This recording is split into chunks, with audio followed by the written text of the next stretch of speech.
Okay, live from the Nerve Health Institute, we've got Stephanie here today. She's actually a dancer, and she's had back pain for how long? And I'll let you maybe sit up and tell everybody. I've had back pain for about 9 months now. Been to a lot of different doctors. Correct. Not really changing anything. So we're really getting into her brain and trying to dissect where the root of this problem is.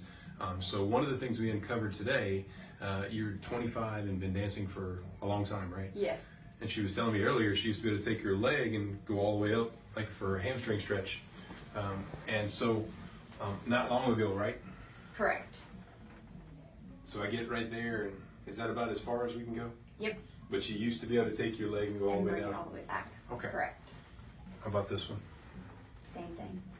Right This there. one maybe has a little bit more flexibility. You can see kind of in that angle, but it's still not very good.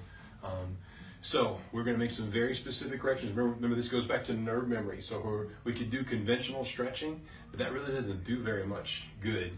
There's a new method that we call resetting the brain's memory, of the nerve memory to the muscles, and making the hamstrings, instead of this long, and that'll increase flexibility, make her back pain better, get her to dance again, and all these fun things that she wants to do. So stay tuned here. We're going to show you what we can do.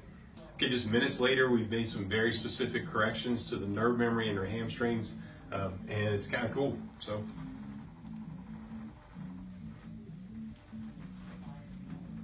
how much better is that? Much better. It's crazy. You ever seen anything like that before? Nope.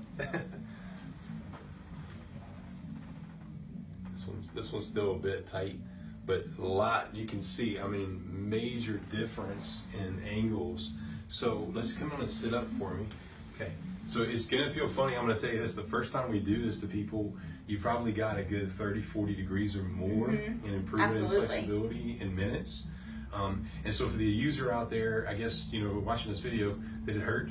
No, it actually didn't. How fast was that? It was like in seconds. They just put the device on me, and my leg was able to go back to muscle memory.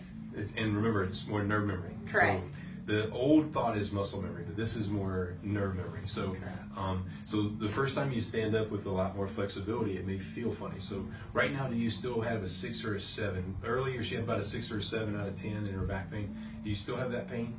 No, it's going down a little bit. What do you go down Absolutely. Probably like a 5. Okay. 4 or 5. Yeah. We want better than that. So let's just walk around for me and see if that feels different in your gait. My hamstrings are definitely way looser. Okay, when's the last time you could touch your toes easily? I should have got that on video as well. A little while. Okay, so how about just going down and seeing how far you can go? It's so much looser. Good. And my back, I don't feel it in my back as much. Good. Like I used to be very restricted when I would go down, and I would have like a little bit of lower back pain, and it would be very tight, and now it's loosened up, and it's easier for me to go down now without Awesome. pain. This is so easy for us, dancers, athletes out there. A lot of times you'll get these areas where, before you could raise the leg up all the way, and all of a sudden you injure it and you don't correct it, and it just stays there and it gets worse. And so if you're not improving it, you're hoping your brain will correct itself, and a lot of times it won't. So, Correct. all right, so stay tuned here for more results.